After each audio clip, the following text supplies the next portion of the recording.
Bismillahirrahmanirrahim. Assalamualaikum warahmatullahi wabarakatuh.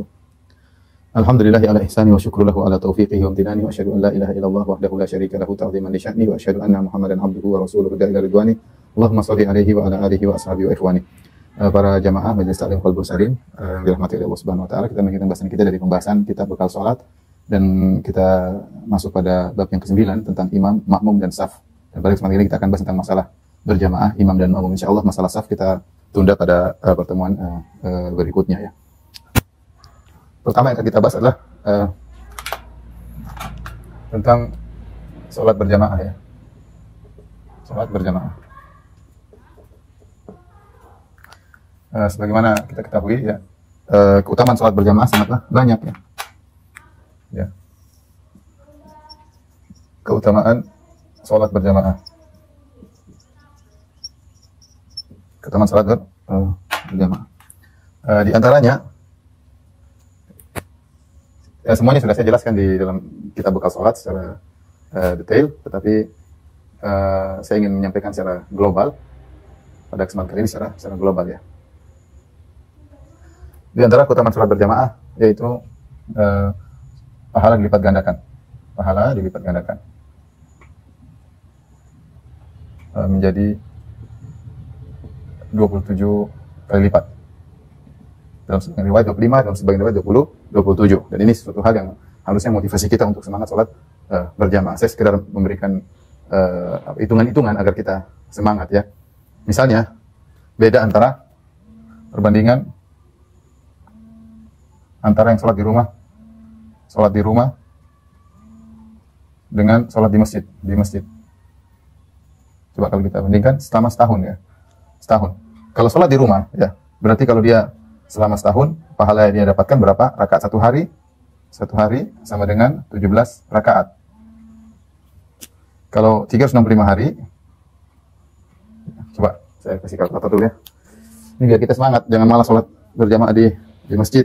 Jangan pas sholat berjamaah di masjid. 17 kali 365 sama dengan 6.205 rakaat.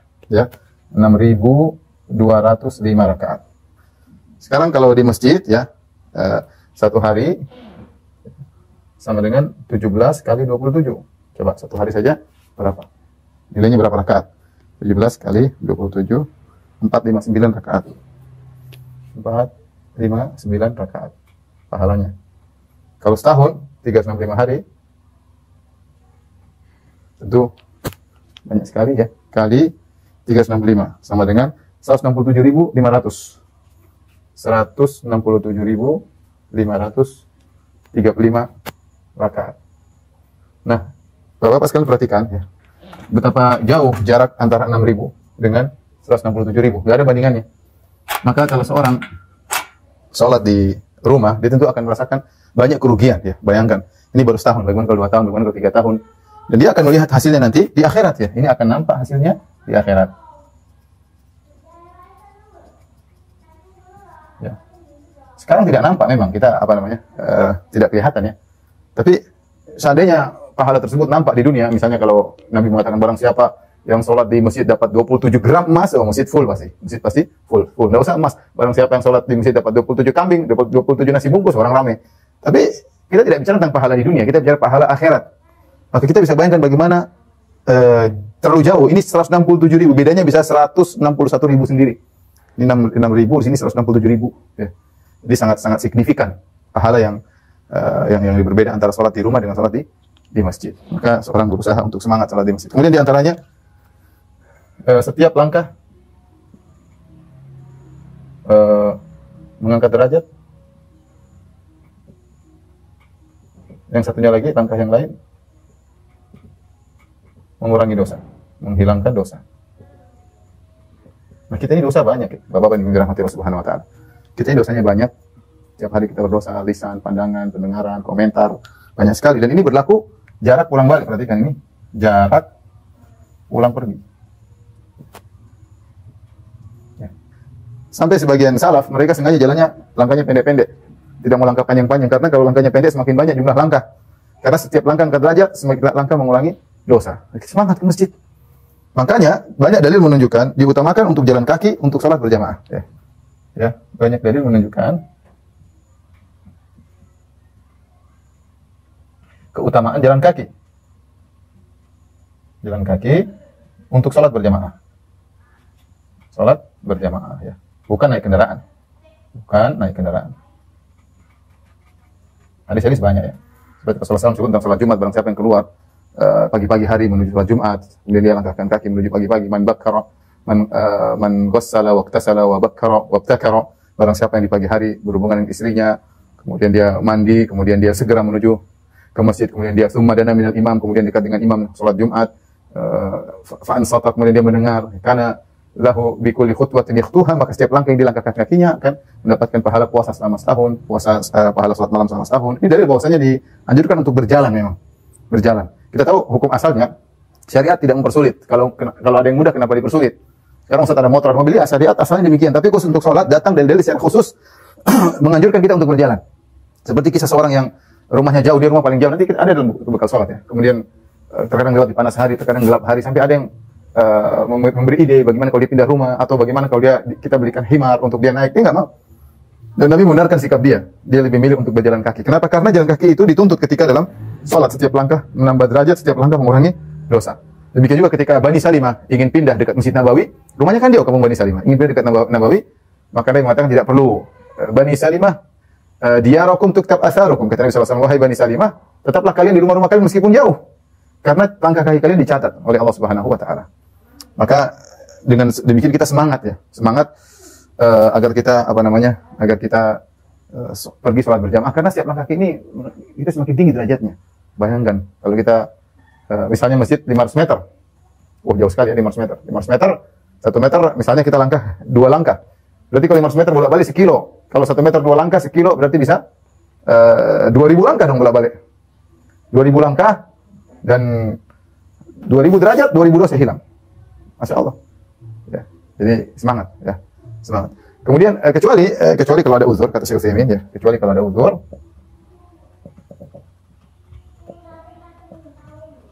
maka naik kendaraan tidak apa-apa, naik kendaraan tidak apa-apa, tidak apa-apa.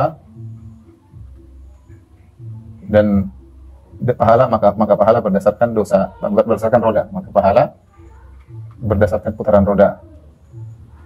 Kata Syekh Utsaimin rahimahullah taala.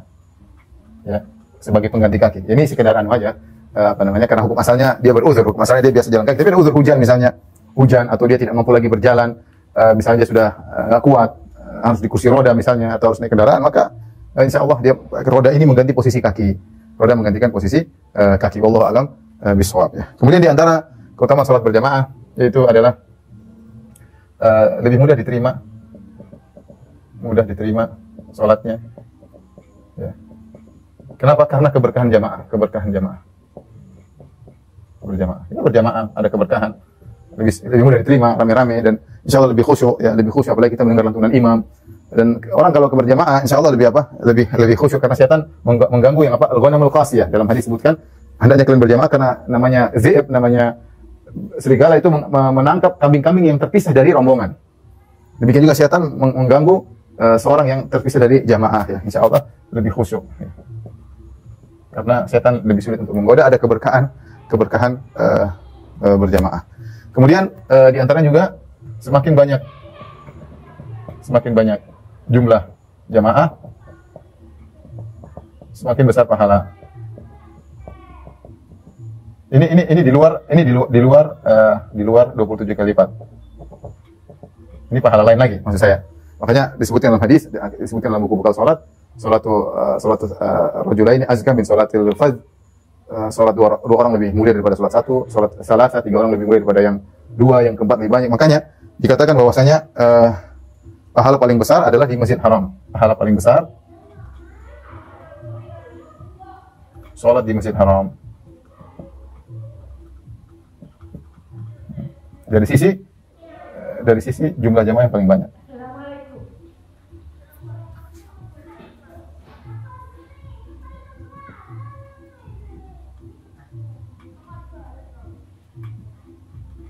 Selain 27 kali lipat, selain lagi 100.000 kali lipat karena di haram, karena di Masjid Haram, kali lipat karena di Masjid Haram. Jadi benar, sebagian ulama berpendapat bahwasanya seluruh masjid Makkah, semua orang yang salat di masjid-masjid di kota Makkah selama dalam tanah haram pahalanya 100.000 kali lipat. Selain dapat 27 derajat, 100.000 kali lipat, tetapi di Masjidil Haram paling banyak. Kenapa? Karena jamaah paling full di situ. Kalau musim haji bisa nyukin berjuta-juta dalam masjid full, lantai 1, lantai 2, bedroom, lantai 3, semuanya full, dan itu semakin banyak jamaah semakin besar pahala ya. Dan ini banyak keutamaan salat berjamaah. Saya kasih gambaran saja di sekitar beberapa hal yang mungkin membantu kita untuk semangat salat berjamaah. Belum lagi kalau kita berjamaah, kita otomatis ya, kalau kita berjamaah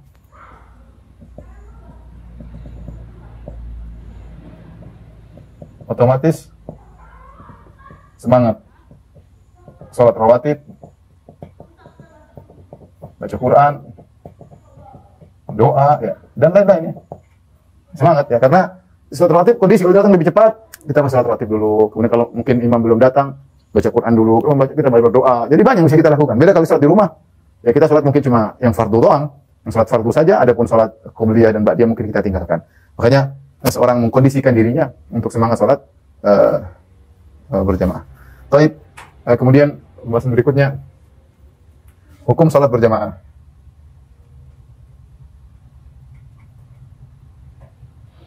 Hukum salat fardu berjamaah.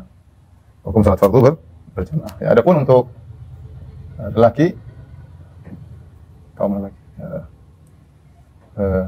pertama jika suatu negeri sepakat meninggalkan salat berjamaah,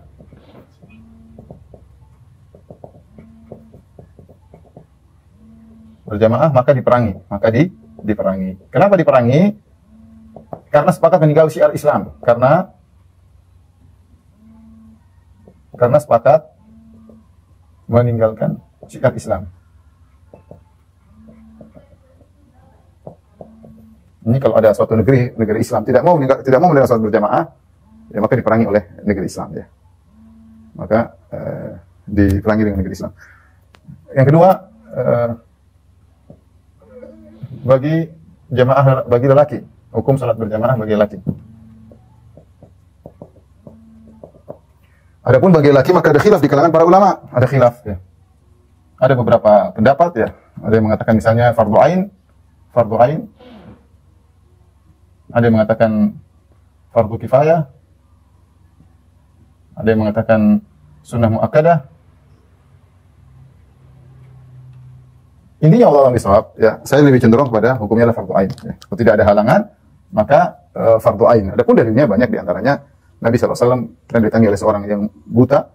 Dia mengatakan, ya Rasulullah, sungguhnya jarak antara rumah dengan masjid jauh dan tidak ada yang menuntunku menuju masjid ya. Hal li min udhrin ya, aku saya punya udhur kalau saya meninggalkan salat berjamaah. Maka Nabi mengatakan, hal tasma'u nida, kau dengar adzan? Kata dia, saya dengar. Kata Rasulullah, idzan fa'ajib, kalau gitu penuhi panggilan adzan tersebut. Nah, kalau orang buta saja, kalau dia masih mampu untuk pergi ke masjid, maka wajib. Kalau tidak mampu, dan cerita. Misalnya jalan terlalu banyak bahaya, mungkin terlalu melewati mobil-mobil yang bisa nabrak dia, maka itu yang cerita. Tapi kalau tidak ada halangan, maka hendaknya dia pergi pergi salat berjamaah. Bahkan dalam Syekh Abdul Razak pernah cerita di Saudi, ada orang yang dia buta, dia pasang tali menuju rumahnya ya. Atau dia pasang sesuatu lah, intinya untuk agar dia tidak ada yang perlu menuntun, dia bisa pergi ke masjid. Ya, mungkin dari wilayah tertentu sampai wilayah tertentu dia ada tali sehingga dia bisa menuntun dia ya. Yang penting dia ingin ke masjid. Nah, kalau orang buta saja ada yang semangat pergi ke masjid, maka kita harusnya semangat. Kemudian juga diantaranya sabda Nabi SAW, man sami'a nida la salata faman sami'a nida falam yujibhu fala salata lahu. Katanya barang siapa yang mendengar azan dikumandangkan, kemudian dia tidak penuhi panggilan azan tersebut, maka tidak ada salat baginya. Ini menunjukkan bahwasanya salat berjamaah hukumnya wajib ya. Demikian juga seperti hadis Ibnu Mas'ud yang mengatakan di zaman kami tidak ada yang meninggalkan salat berjamaah kecuali orang munafik, maklumun nifaq yang ketahuan kemunafikannya, atau orang yang sakit ya. Intinya ada khilaf memang. Sebenarnya mengatakan dia bukan fardu ain, fardu kifayah kalau sebagian sudah memenuhi enggak ada masalah. Kemudian kalau ditinggalkan semua yang tidak boleh, tapi kalau sebagian sudah menjalankan enggak ada masalah. Dia mengatakan sunnah muakkadah, tapi saya katakan saya lebih condong bahwasanya hukum adalah fardu ain. Maka kita laki-laki jangan tinggalkan salat berjamaah. Kecuali ada uzur, ya, uzur yang bolehkan kita meninggalkan salat berjamaah, misalnya sakit atau takut dengan suatu sakit, takut barang hilang misalnya. Ini uzur-uzur yang disebut oleh fuqaha, hujan misalnya, pecek dan yang lainnya, hal-hal yang disebutkan uzur untuk berjamaah, maka tidak mengapa kita meninggalkan salat berjamaah. Tapi hukum asalnya kita berusaha, karena kalau kita nggak salat berjamaah banyak kerugian yang kita tinggalkan, banyak kerugian yang kita tinggalkan. Ya, Allah alam bisawab. Adapun bagi wanita,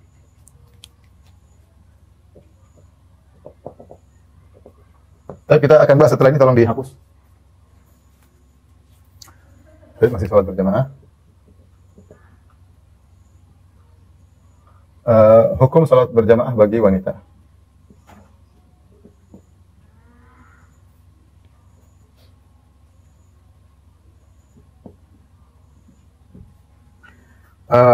Hukumnya adalah dianjurkan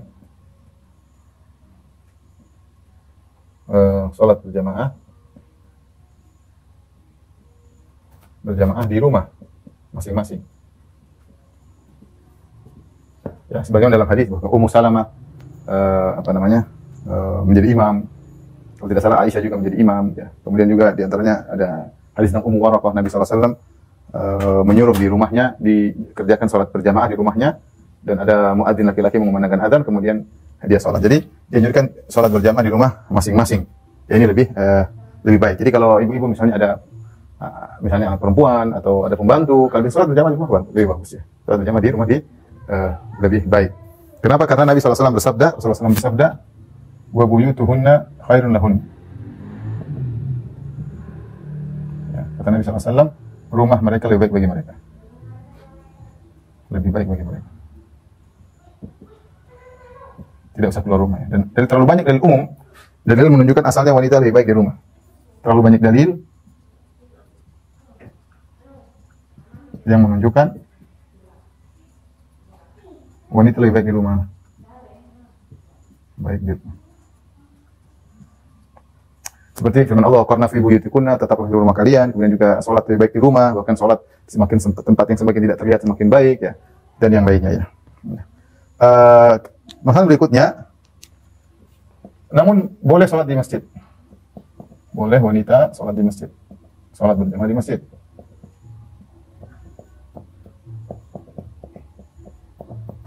Dengan syarat yang pertama ya, harus minta izin suami. Ini pendapat yang lebih kuat ya. Kenapa? Karena keberadaan istri di rumah itu hak suami. Karena di antara hak suami adalah istri nongkrong di rumah, maksudnya menetap di rumah, tidak keluar-keluar.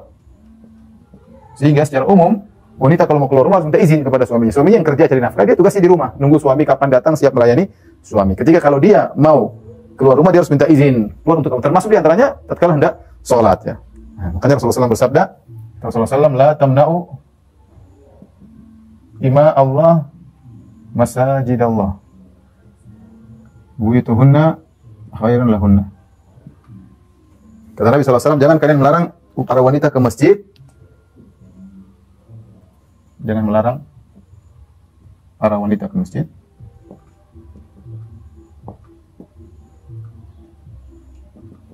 Tapi rumah mereka lebih baik bagi mereka. Jadi para suami kalau istri-istrinya minta izin untuk ke masjid, maka hendaknya mereka izinkan, jangan dilarang. Tapi intinya wanita harus minta izin. Dan kalau suaminya tahu dia ke masjid dan suaminya tidak melarang, itu adalah secara umum adalah izin ya.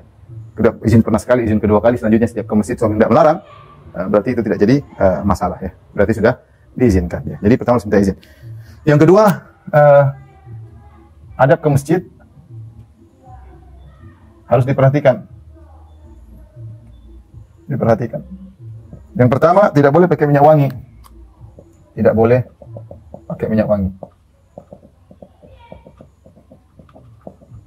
Nabi mengatakan hunna tafilat, maka hendaknya mereka ketika keluar rumah harus tidak pakai minyak wangi, karena khawatir melewati rombongan lelaki. Akhirnya kita tahu Rasulullah melarang ya, ayu imra'atin istaqtalat famarat ala qaumin yajidu min harihaha fahiya zaniyah. Wanita mana saja yang pakai parfum kemudian melewati rombongan lelaki agar mereka bisa mencium aromanya, maka dia wanita pezina. Tidak boleh seorang wanita berhias untuk selain suaminya.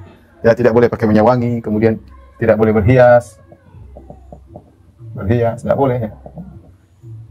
Kemudian untuk wanita yang terkenal cantik ya, zatu hay'ah, kalau para ulama Syafi'iyah mengatakan demikian, untuk wanita yang spesial cantiknya ya. Semua wanita cantik insya Allah, tapi ada yang spesial cantiknya ya, maka jangan ke masjid. kecuali bercadar. Karena dia akan terlihat oleh para lelaki ya. Sehingga akhirnya para lelaki jamaah lelaki kurang konsen untuk beribadah karena ada wanita cantik ini ya. Maka ini harus diperhatikan. Kita datang ke masjid bukan untuk menggoda para lelaki, untuk beribadah kepada Allah. Maka adab-adab harus dijaga, adab-adab harus dijaga. Kalau dahulu para sahabiat mereka ikut ke masjid dan banyak dalil bahwasanya para sahabiat mereka ke masjid, seperti bahwasanya para wanita sholat subuh bersama Nabi sallallahu alaihi wasallam. Demikian juga para ibu-ibu sholat isya bersama Nabi sallallahu alaihi wasallam. Juga hadis Rasulullah SAW pernah sholat ingin panjangan sholat atau fasami itu buka asabi, tiba-tiba Nabi mendengar tangisan anak-anak, maka Nabi pun mempersegera sholatnya karena rahmatan bi ummihi, kasihan sama ibunya, anaknya lagi nangis. Jadi intinya para wanita boleh ikut. Cuma adab-adab dijaga, dijaga ketika pergi ke masjid. Jangan sampai menimbulkan fitnah ya. Apalagi wanita yang cantik hendaknya pakai cadar, yang sampai wajah yang cantik tersebut hanya menambah dosa baginya jika dia berhias yang dia tampakkan kepada para laki-laki, membuat para laki tergiur dengan kecantikan wajahnya, mengganggu kekhusyuan orang yang sholat. Tetapi di rumah lebih baik ya, perhatikan ya. Saya ingatkan, di rumah tetap lebih baik. Bahkan ulama mengatakan ya, wanita di rumah pun dapat 27 derajat. Tidak haruskah ke masjid? Tapi terkadang sebagian orang ingin ke masjid, mungkin ingin sholat tarawih, ingin mendengarkan lantunan imam, dia lebih khusyuk, tidak apa-apa, tidak jadi masalah. Jaga adab. Dan kalau dia ke masjid maka berlaku apa yang berlaku bagi para lelaki tentang langkah kaki, dosa-dosa semua diampuni, berlaku semuanya. Sebagaimana hukum asal laki-laki sama perempuan sama. Tapi bagaimanapun di rumah lebih baik. Ya. Seandainya dia pergi ke masjid, pahalanya sekian, dosanya dihapuskan sekian, derajat diangkat. Dia di rumah lebih baik daripada itu semua. Kenapa yang bilang demikian? Nabi SAW. Saya pernah mengatakan seorang wanita yang tinggal di kota Madinah, dia sholat di rumah lebih baik daripada sholat di Masjid Nabawi. Seorang wanita yang tinggal di kota Madinah, di situ ada Masjid Nabawi, dia sholat di rumah, niatkan karena Allah, karena ingin melakukan kegiatan di rumah, melayani suami, mengurus anak-anak, dia sholat di rumah lebih afdal daripada kalau dia sholat di Masjid Nabawi. Apalagi kalau cuma di Tangerang, cuma di BSD, cuma di Jakarta, ya. Di Madinah saja dia sholat di rumah lebih afdal daripada sholat di Masjid Nabawi. Ya. Karena konteks hadis ini Nabi berbicara ketika Nabi SAW sedang di Madinah.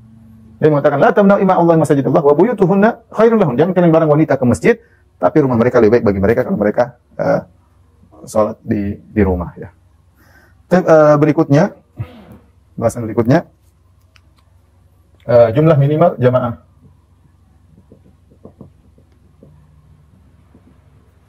Ada dua pendapat ya. Ada yang mengatakan minimal 2 orang. Ada yang mengatakan minimal 3 orang. Allah alam bisawab, yang lebih kuat adalah minimal 2 orang ya. Nah, dalam hadis falya ummakuma akbarukuma, dalam hadis tidaknya yang jadi imam yang terbaik, yang paling besar di antara kalian berdua. Kemudian juga hadis tentang ketika Rasulullah SAW ada seorang masbuk, Rasulullah SAW mengatakan man yatasaddaq ala hada, siapa yang mau bersedekah atas orang ini. Jadi makmum 2 orang sudah dianggap makmum ya, berjamaah. Dan dalam beberapa hadis Rasulullah SAW sholat malam, kemudian sahabat kalau tidak salah Ibnu Abbas radhiyallahu ta'ala anhuma sholat di samping kiri Nabi kemudian pindahkan ke sebelah kanan. Jadi berjamaah meskipun dua orang. Jadi jumlah minimal jamaah adalah dua orang ya. Jadi yang sampai masjid-masjid kosong dari jamaah. Seorang berusaha kalau dia pulang ke kampung, karena sebagian kampung benar. Saya sebagian cerita dari sebagian kawan ya, kita kampung enggak ada yang azan zuhur, enggak ada yang azan asar. Nanti kalau maghrib isya baru masjid full, enggak tegakkan jamaah. Dulu kita datang sendiri. Kalau enggak ada sholat sendiri, insya Allah dapat sholat berjamaah karena enggak ada yang datang. Ya sudah. Sebagian orang dia yang jadi muadzin, dia yang komatkan, dia yang jadi imam sekaligus jadi makmum sendiri. Ya, tapi seorang berusaha niatkan pergi sholat berjamaah. Ya. Ketika tidak ada, tetap sholat, mudah-mudahan tetap mendapatkan sholat berjamaah karena dia sudah berusaha menuju ke masjid. Tapi ini berkaitan tentang sholat berjamaah. Sekarang kita akan masuk dalam pembahasan atau ini ada berikutnya sholat jamaah. Sholat yang disunahkan untuk berjamaah. Ya.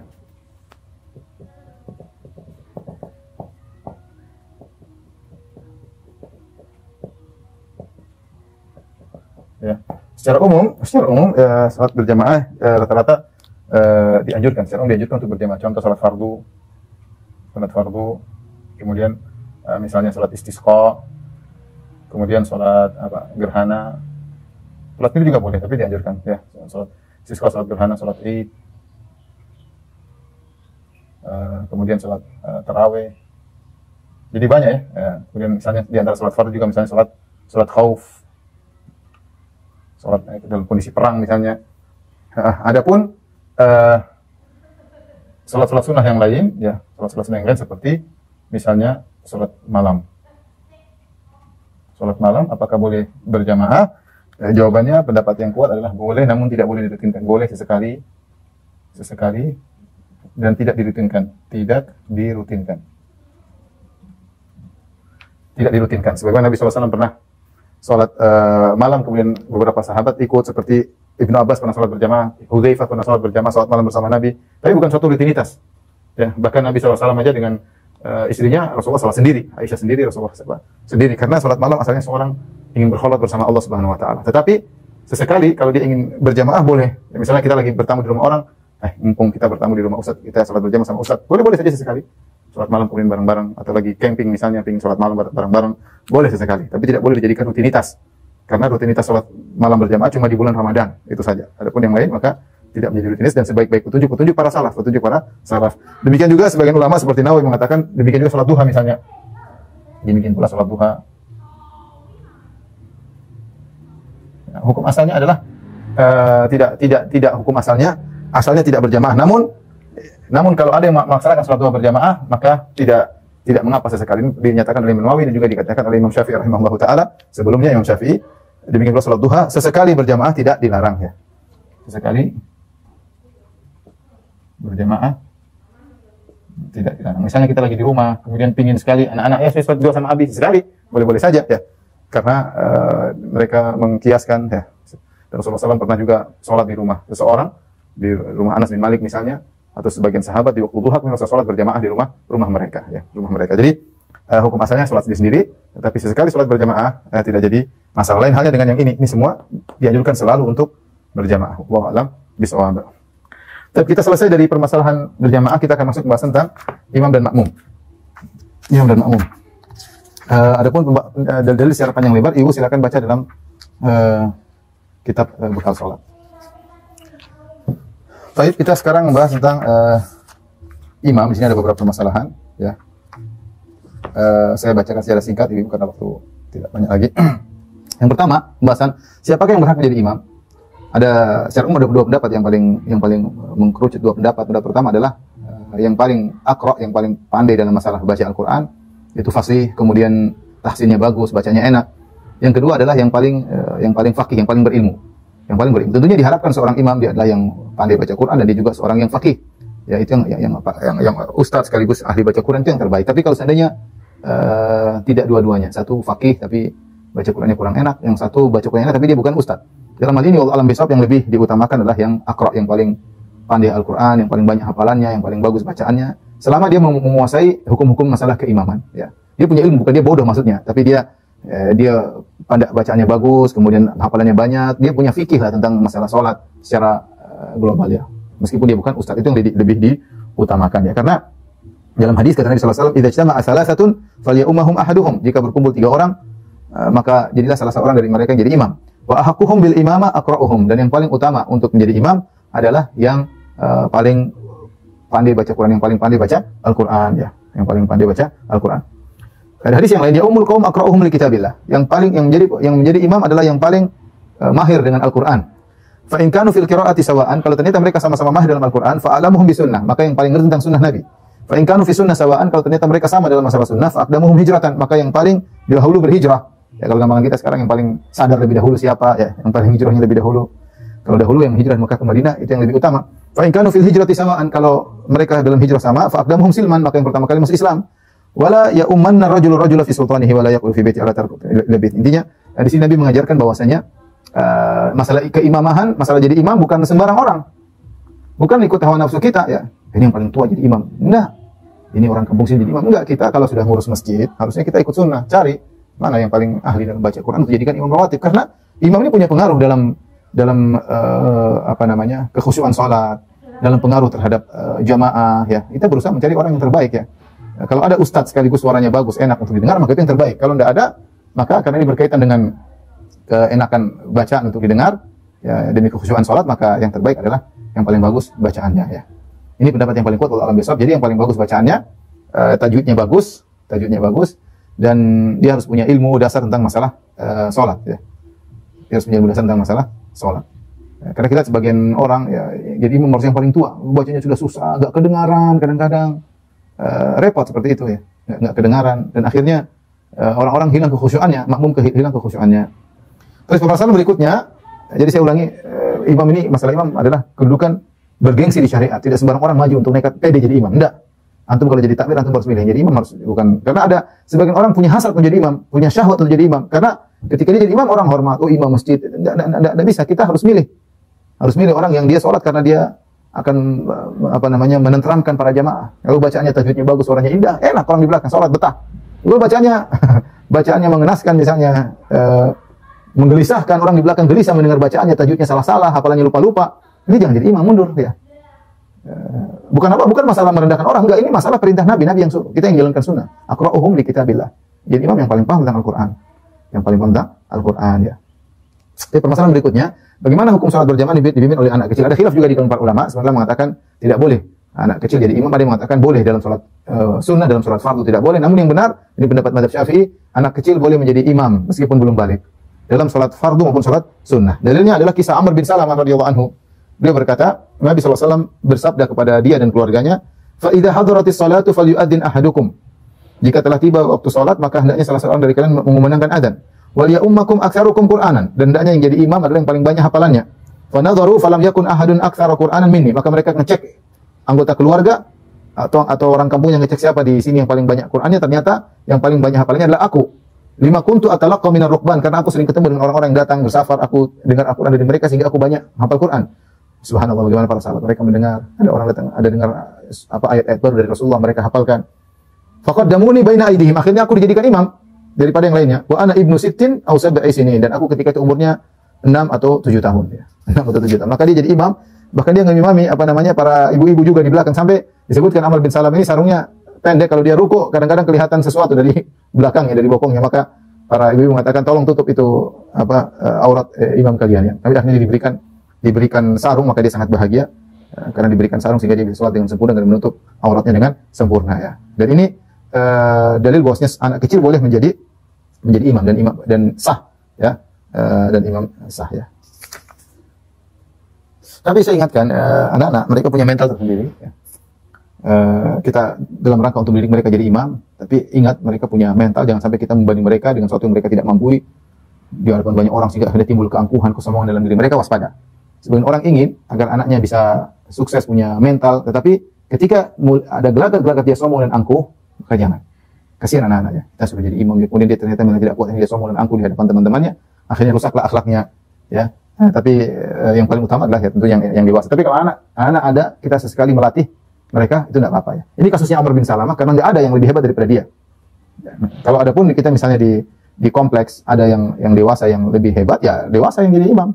Anak-anak sesekali nggak apa latihan, tapi jangan dijadikan plot imam terus. Khawatirnya mentalnya nggak kuat. Ya, kita aja sudah dewasa ini masih takut terkena riya, terkena ujub. Apalagi anak-anak mungkin mereka nggak ngerti, nggak perhatian, masih tiba-tiba riya dan ujub, kita khawatir. Maka tidak apa kita kasih saran latihan, tapi jangan kemudian diangkat jadi imam besar, imam besar kemudian yang dewasa kita, orang tua kita tidak kita majukan. Ini khawatir terhadap mental anak-anak tersebut. Permasalahan berikutnya berkaitan dengan imam. Jika imam lupa bacaan surat, apakah mengganti bacaan surat atau langsung ruku? Ini berkaitan imam. Kalau dia baca surat, dia baca Al-Fatihah selesai, kemudian baca surat, tersendat, dia lupa. Apa yang harus dia lakukan? Pertama, kalau dia lupa Al-Fatihah, musibah ya. Kalau lupa Al-Fatihah ya batal salat. Lupa satu ayat dalam Al-Fatihah, kemudian dia lanjut saja, salatnya tidak sah karena salat harus dengan Al-Fatihah lengkap. Kalau ada satu ayat yang ditinggalkan dari Al-Fatihah karena lupa atau sengaja, apalagi sengaja, maka tidak sah salat tersebut. Ya. Tetapi jika selain surat Al-Fatihah, kemudian dia lupa, dan kita tahu hukum baca surat adalah sunnah setelah Al-Fatihah. Dia baca surat Al-Baqarah, tiba-tiba dia lupa. Maka apa yang harus dia lakukan? Maka dia bisa, saya bacakan fatwa Syekh bin Baz rahimahullahu taala, wa huwa mukhayyarun. Terserah dia. Kalau imam lupa di tengah jalan, terserah dia. In syaa kabbara wa anhal qiraah. Kalau dia mau, dia langsung ruku. Dibaca innal ladzina qalu, lupa dia. Innal ladzina qalu rabbunallah summa lupa dia. Misalnya. Sudah. Dia ada beberapa pilihan. Pertama, dia boleh langsung Allahu Akbar, langsung ruku. Sudah. Selesai ayat, sudah harus lanjut. Allahu Akbar. Kalau dia mau, dia ganti ayat yang lain. Ayat yang lain dari surat yang lain, nggak ada masalah. Dia baca satu ayat, dua ayat, tiga ayat, dari surat yang lain, kemudian dia ruku. Oke. Ya. Atau misalnya dia ganti surat lain, juga boleh. Dia ganti surat lain, dibaca qul huwallahu ahad, Allahu samad, lam yalid walam yulad, kufuwan ahad, boleh. Ini 3 bisa dilakukan. Bisa langsung ruku, bisa baca surat yang lain, bisa dia baca ayat-ayat yang lain di surat yang lain, 2-3 ayat, kemudian dia ruku, diperbolehkan. Ini solusi bagi imam yang misalnya dia lupa. Dan tidak ada yang menegur, tidak ada yang bisa menyambung. Ya. Makmum di belakang juga ternyata tidak ada yang hafal surat tersebut. Maka bisa dia langsung ruku, bisa dia ganti surat yang lain, bisa dia ganti ayat, kemudian dia ruku. Adapun jika ada makmum yang tahu tentang kesalahan imam, maka dia boleh tegur ya. Dan terutama makmum yang di belakang imam ya, di belakang imam. Ya. Adapun makmum yang jauh dari imam ya, kalau jadi maksud saya kalau imam salah, serahkan yang di depan. Ada kebiasaan di sebagian masjid ketika imam salah karena imam baca surat yang mudah, semua ikut negur. Ramai sehingga imam bingung siapa yang mau diikuti. Ya, jadi aturannya jangan semua bicara, yang di depan saja yang dipercaya oleh imam untuk kalau dia salah ditegur. Karena kalau semua bicara imam bingung, dia hanya mendengar suara gaduh, suara menggema, tidak tahu apa yang bisa dia ikuti. Ya. Kemudian apalagi kalau imamnya jauh seperti di Masjid Nabawi, imamnya di depan, kemudian makmumnya sekilo di belakang, 500 meter di belakang imam, percuma dia tegur ya, percuma. Ya, bukan kemampuannya. Dan tidak akan sampai suaranya. Tapi jika imam batal, apakah makmum batal? Jawabannya tidak ya. Rasulullah SAW bersabda dalam hadis Abu Hurairah, "Yusalluna lakum fa in asabu falakum." Sungguhnya para imam mereka salat untuk kalian, jika mereka benar maka untuk kalian, wa in akhtau falakum wa alaihim. Kalau mereka salah, kesalahan mereka untuk para imam, tidak untuk makmum ya. Oleh karenanya Ibnu Munzir berkata, "Hadzal hadits yaruddu ala man za'ama anna salatal imam idza fasada salatu man khalfahu." Hadis ini membagi bantahan barang siapa yang menyangka kalau imam salatnya batal maka makmum juga batal. Jawabannya tidak. Kalau imam ternyata salatnya, taruhlah imam salat tidak sahnya buat dia. Taruhlah seorang imam salat, dia lupa berwudu, dia salat jadi imam, makmum belakang salat semua. Ternyata dia sadar salat ini semua tidak sah. Apakah makmum juga tidak sah? Jawabannya tidak. Makmum tetap sah karena makmum salat berwudu, imamnya yang lupa wudu untuk salat. Maka yang tidak sah cuma salat imamnya. Tapi seandainya imam batal di tengah jalan, atau dia buang angin misalnya, atau intinya dia batal lah, dia harus keluar dari salat. Apa yang dia lakukan? Sementara salat sedang berjalan. Contohnya misalnya dia batal rakaat kedua. Apa yang dilakukan ketika dia batal? Ada beberapa kemungkinan yang bisa dia kerjakan. Yang pertama adalah dia menunjuk orang untuk menggantikannya. Nah, dia pegang tangan seorang, dia tarik jamaah untuk jadi posisi dia. Boleh. Atau dia sudah wasiatkan nanti kalau setiap dia batal ada imam pertama, pengganti pertama yang siap maju. Sudah ma'ruf. Dia bilang kalau saya nanti batal, kamu ya. Kalau kamu nggak ada, B nggak ada, C. Sudah diatur. Maka berjalan dengan aturannya.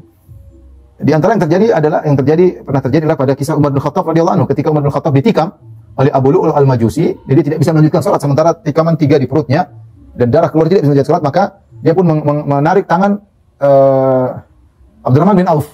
Abdurrahman bin Auf akhirnya menjadi imam dan dia salat dengan cepat agar salat segera selesai. Ini boleh cara pertama. Imam batal maka dia tarik orang untuk menggantikannya. Kalau ternyata imam tidak menunjuk seseorang pun, dia batal kemudian dia keluar meninggalkan masjid, maka boleh salah seorang dari makmum berinisiatif untuk maju, nggak ada masalah. Maju aja. Insya Allah yang paham satu maju, yang merasa dia punya bisa melanjutkan sholat, dia maju menggantikan imam tadi, nggak ada masalah. Meskipun tidak ditunjuk oleh imam, boleh dia menggantikan posisi imam tersebut. Ya. Kalau seandainya sholat kemudian imam batal dan tidak ada yang maju, tidak ditunjuk dan tidak ada yang maju, maka boleh sholat sendiri-sendiri. Ya. Sebagaimana ketika Muawiyah sedang sholat kemudian ditikam, maka orang sholat sendiri-sendiri. Tidak ada imam yang menggantikan, sholat sendiri-sendiri ini juga diperbolehkan. Bahkan di antara yang menarik dalam satu hadis, jika imam batal, dia boleh suruh makmum nunggu. Kemudian dia berwudu, dia balik lagi. Dia boleh nunggu, suruh makmum berwudu, kemudian pergi, dia balik lagi. Sebagaimana pernah terjadi di Masjid Nabawi, Syekh Ali Al-Hudayfi, hafizahullah, ketika dia takbir, kemudian dia merasa dia batal. Dia mengatakan, wahai jamaah tunggu sebentar. Kemudian dia berwudu, kemudian dia masuk lagi, melanjutkan keimamahannya ya. Ini juga tidak jadi masalah. Tapi jika imam, masalah berikutnya, jika imam lupa, dia melanjutkan rakaat kelima. Salat Isya, tahu-tahu sudah selesai, dia lanjutkan rakaat kelima. Dia tidak sadar, orang bilang subhanallah, subhanallah. Dan dia merasa dia benar, dia ngeyel. Dia ngeyel tetap rakaat kelima. Nah, bagaimana sikap makmum? Sikap makmum, kalau imamnya naik ke rakaat kelima, maka dia tidak boleh naik ikut rakaat kelima, dia bertahan rakaat keempat, tidak boleh naik. Kecuali dia juga ragu. Oh, jangan-jangan imam benar. Kalau dia ragu nggak ada urusan. Tapi kalau dia tahu bahwasanya imam naik rakaat kelima, maka dia harus rakaat keempat. Dia tidak boleh nekat ikut. Karena kalau dia naik rakaat kelima, salatnya tidak sah. Kata para ulama, kecuali nggak tahu hukumnya. Kalau ikut nambah bersama imam 5 rakaat, batal salatnya. Tapi kalau dia tahu hukumnya, dia tidak boleh nambah rakaat kelima. Terus apa yang dilakukan ketika imam naik rakaat kelima, sementara dia sudah tasyahud rakaat keempat? Dia tasyahud sendiri. Ada yang mengatakan boleh salam duluan. Itu boleh. Yang terbaik dia nunggu imam salat sendiri, rakaat kelima, turun, imam tasyahud, baru salam bareng-bareng. Itu juga diperbolehkan. itu juga diperbolehkan. Wallahu a'lam bishawab. Tetapi jangan ikut naik rakaat kelima. Demikian juga di antara perkara yang penting diketahui oleh seorang makmum ketika imam dia beruzur, misalnya imam bacanya terlalu lama. Imam bacanya terlalu lama, kemudian dia khawatir muntah misalnya ketika di belakang imam kelamaan, kalau saya nggak kuat saya bakalan muntah, atau saya bakalan pingsan, atau saya bakalan mimisan. Maka dalam kondisi seperti ini dia boleh memutuskan niatnya menjadi makmum, maka dia sholat sendiri. Sholat sendiri, lanjutkan sendiri, kemudian keluar. Seperti dilakukan oleh seorang sahabat ketika Mu'adz bin Jabal menjadi imam. Ketika Mu'adz bin Jabal menjadi imam, sholat Isya, Mu'adz bin Jabal membaca surat Al-Baqarah dan kelamaan, sementara orang-orang bekerja sehingga malam mereka ngantuk. Ada sebagian sahabat tidak kuat, maka dia memisahkan diri, dia sholat sendiri. Akhirnya Mu'adz marah, Mu'adz bilang itu munafik. Orang ini lapor kepada Nabi SAW, Nabi pun menegur Mu'adz. Kata Nabi, afatanun anta ya Mu'adz, kau memberi fitnah wahai Mu'adz, bikin fitnah. Kenapa sholat panjang-panjang seperti itu? Dan Nabi tidak menyalahkan orang ini, Nabi tidak menyuruh dia untuk pulang. Sementara dia memisahkan diri dari Mu'adz dan dia sholat sendiri. Dari situ para ulama mengambil kesimpulan jika seorang dalam kondisi darurat, seorang makmum bisa memisahkan diri dari imam. Contohnya kalau dia lama bersama imam takut ketinggalan rombongan. Seperti kalau di bandara takut ketinggalan pesawat, dia boleh sholat sendiri meskipun tadinya dia jadi makmum, dia boleh pisah sholat sendiri, atau dia takut muntah, atau dia takut pingsan, atau dia takut mimisan, maka dia boleh sholat sendiri. Atau dia dalam kondisi sangat ngantuk tidak kuat, kalau dia paksakan dia bisa jatuh, dia boleh sholat sendiri, memutuskan kemudian dia memutuskan dari niat menjadi makmum, jadi sholat munfarid, jadi sholat sendiri, kemudian dia selesaikan. Dan di antara perkara yang jadi dibahas juga dalam buku bekal sholat, bolehkah masbuk menjadi imam bagi masbuk yang lain? Bagaimana? Ini ada dua masbuk. Imam sudah selesai, mereka sama-sama bangun rakaat ke-3. Imam sudah selesai. Apakah yang satu boleh jadi imam bagi masbuk yang lain? Secara hukum boleh-boleh saja, meskipun tidak dianjurkan. Hendaknya mereka sholat sendiri-sendiri. Tapi kalau ada kemudian imam sebelahnya berinisiatif menjadi makmum dan imam sebelah kiri siap menjadi imam, maka tidak dilarang. Maka tidak dilarang sebagaimana perkataan Syekh Utsaimin rahimahullahu taala. Demikian juga jika ada perselisihan antara imam dan makmum dari sisi gerakan, maka apa yang harus dilakukan? Misalnya imam kalau bangun sholat dia tidak duduk istirahat. Dari sujud langsung dia berdiri, tidak duduk istirahat. Jalsatul istirahat dia tidak lakukan. Apa yang dilakukan makmum yang terbaik makmum ikut, karena ini berkaitan dengan keterlambatan atau dalam gerakan. Asalnya makmum sepakat dengan imam dalam gerakan-gerakan sehingga tidak nampak perselisihan. Aneh. Karena namanya makmum ikut imam. Innama ju'ilal imamu liyu'tamma bih. Hendaknya imam jadikan imam untuk diikuti. Adapun pada gerakan-gerakan yang tidak menunjukkan perselisihan, contoh seperti kalau imamnya ternyata tasyahudnya gerak jari, makmum enggak ada masalah. Ya, contohnya misalnya imamnya ternyata rakaat kedua salat subuh duduknya duduk tawarruk, makmumnya duduk iftirash, tidak jadi masalah. Itu tidak menunjukkan perselisihan. Tidak ada perselisihan yang zahir, tidak ada perselisihan yang zahir. Lain halnya kalau imamnya sudah ruku dia masih belum ruku, ya ini yang nampak sekali. Ini kok makmum kok ngeyel. Imam sudah ruku dia masih enggak ruku-ruku. Imam sudah selesai dia baru mau ruku. Ini namanya orang lihat dia bukan makmum kalau gitu. Makmum kan mengikuti. Ya berarti sholat sendiri dong. Maka yang dimaksud dengan innama ju'ilal imamu liyu'tamma bih, imam diikuti pada perkara-perkara yang zahir, menunjukkan Anda sebagai makmum di depan Anda sebagai imam. Ya, maka jangan terlambat, jangan mendahului, jangan terlambat. Kalau dia bertakbir maka bertakbirlah, kalau dia salam maka salamlah. Jangan terlambat ya. Adapun gerakan-gerakan yang tidak ada kaitannya keterlambatan yang kalau tidak zahir, maka tidak jadi masalah, tidak harus sama ya. Nah, dari situ para ulama bahas tentang masalah bagaimana kalau imam kita kunut sementara kita tidak meyakini sunnahnya kunut di waktu subuh. Maka fatwanya para ulama seperti Imam Ahmad, Imam Syekh Utsaimin, Ibnu Taimiyah rahimahullah taala bahwasanya kalau orang jadi makmum hendaknya ikut kunut bersama imam karena kunut nampak yang zahir, suatu perkara yang zahir, dan ini masalah khilafiyah. Kalau makmumnya tidak kunut seakan-akan dia menyelisih imam. Nampak sekali ini makmum tidak ikut imam, tidak menyelisih imam ya. Maka pada perkara-perkara yang zahir maka kita berusaha menyesuaikan diri dengan imam karena membuktikan kita sebagai makmum. Sampai di sini saja kajian kita. Kurang lebihnya saya mohon maaf pada para jamaah majelis salim wal salim. Insyaallah kita bersua lagi di kesempatan yang lain. Semoga pertemuan kita diberkahi oleh Allah Subhanahu wa taala, menambah derajat kita di sisi Allah, mengurangi dosa-dosa kita, dan semoga kita semua diampuni dan dimasukkan dalam surga Allah Subhanahu wa taala. Amin ya rabbal alamin. Wabillahi taufiq wal hidayah. Assalamualaikum warahmatullahi wabarakatuh.